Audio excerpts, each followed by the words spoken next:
Now, sometimes there are going to be people who won't take no for an answer. In that case, follow my 3-step golden rule: ignore, block, delete.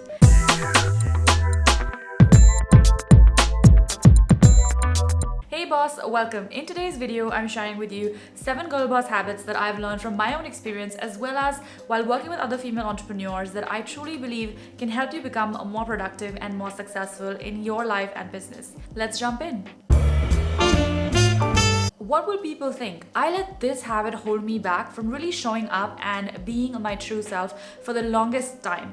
Growing up in India as a girl, there is a right way of doing things and a wrong way of doing things based on what the society thinks around you. You're always questioning your decisions based on what will your parents think, what will your auntie think, what will your friends think, what will your co-workers think, so on and so forth. The truth is, people will always judge you. There are going to be some people who will agree with you and some people who won't agree with you. But guess what? It doesn't matter. The only person that should agree with what you're doing and that should care about what you're doing is you. The people who genuinely love and care about you will come around to your decisions, and if they don't, find yourself a new tribe. In order to accomplish your dreams and goals, there are always going to be people, activities, and events that will demand your attention, but you will have to turn them down. Now, whether it's a colleague who wants you to do something that is not in your job description, or it's a client who just won't respect your boundaries, you are the one who decides when it is time to say no.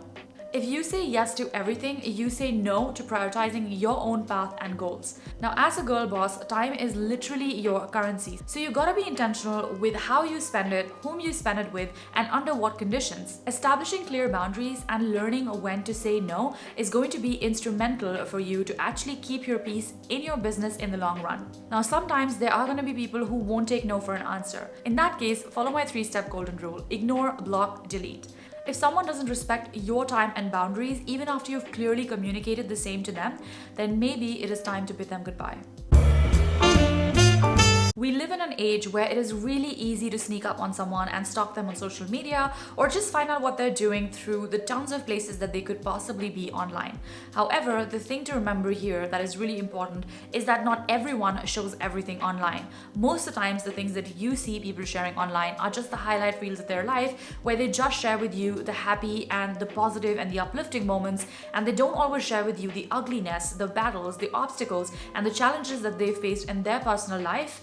This means that when you compare your journey to someone else's, you're neither being fair to yourself nor to that other person, because you come from completely different circumstances and backgrounds, and comparing your chapter 1 to someone's chapter 10 can sometimes do more harm than it can do good in the long run, especially for your own self-esteem and confidence. Not to mention, we all do things in our own time and speed. Now, I know that even as a logical person, sometimes you don't want to compare yourself to someone else, but you can't help yourself, and subconsciously you end up scrolling down an Instagram feed and looking at all these people and feeling bad about yourself.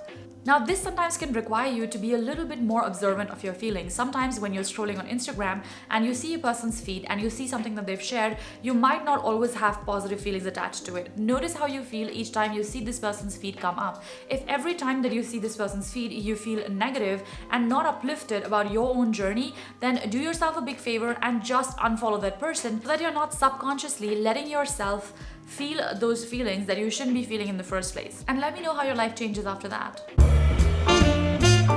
If you're trying to do 10 things at the same time, chances are really high that some of the stuff is just falling through. You're gonna feel overwhelmed and underconfident if you try to do too many things at the same time.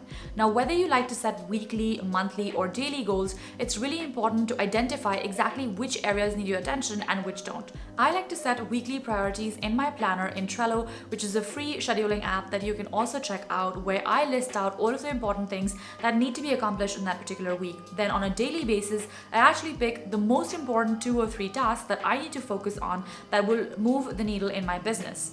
This is also in line with the 80-20 rule, which actually states that only 20% of the activities that you do will generate 80% of the results or the outcome in your business. So your goal every day is to identify what are those top 20% of the activities that actually bring you 80% of the results in your life or in your business. Now, some of us, including me, like being busy just for being busy. However, as a girl boss or as a female entrepreneur, it's really important to identify correctly if you are prioritizing your time and energy in the right manner or not. You can check out a free app called Toggle, which essentially tells you where you're spending most of your time on your computer, so that you can identify if you are prioritizing your time in the right manner or not.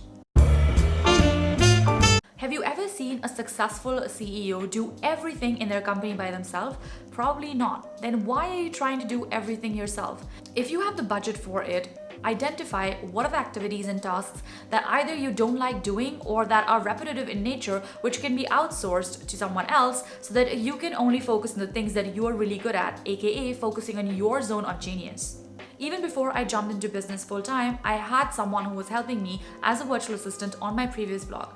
And now I have a bunch of contractors who help me not only do the things that I don't like doing, but also do the things that I'm not great at. If you want to grow fast, then you need to learn how to delegate appropriately. Another way to look at it is what are some of the things that only you can do in your business? In an ideal scenario, you are going to be operating in your zone of genius and doing the things that you are best at, and everything else should be delegated or outsourced to someone else. If you don't have the budget to outsource or delegate, you can always look at hiring students who haven't yet finished school or university and might be looking to do something in exchange for professional experience, even sometimes for completely free or a very low stipend. You can always reach out to your professional or your alumni network and check out if anybody would be keen on interning with you.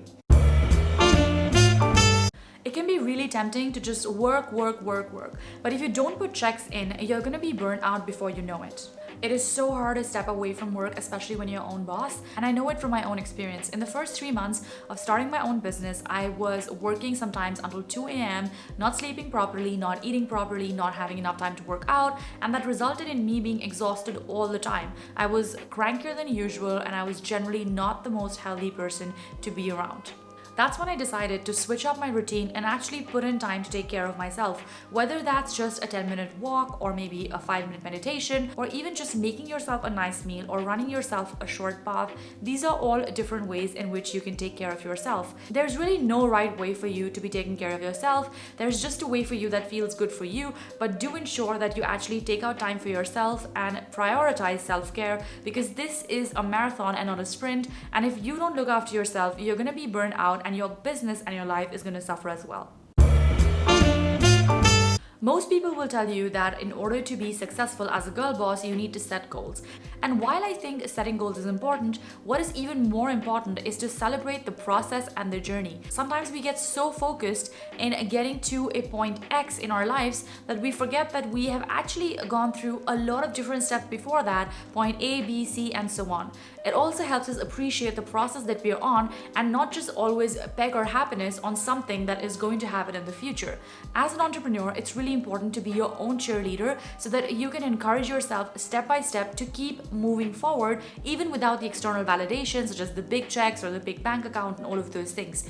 While all of those achievements are definitely great and should be celebrated, it is so important to nurture and value yourself throughout the process, which means enjoying the journey that you're on and understanding that you've come a long way from where you just started. Because when you celebrate your wins, instead of just obsessing about future goals, you actually tell yourself that you value the journey that you're on and that you value yourself, and that in turn creates more space for more wins and more awesome accomplishments for you to come. Now, I hope that you found this video useful. If you have a tip of your own that you would like to share with me and other girl bosses, make sure to add it in the comments below. Don't forget to hit subscribe for more such weekly videos, and I'll see you in the next one.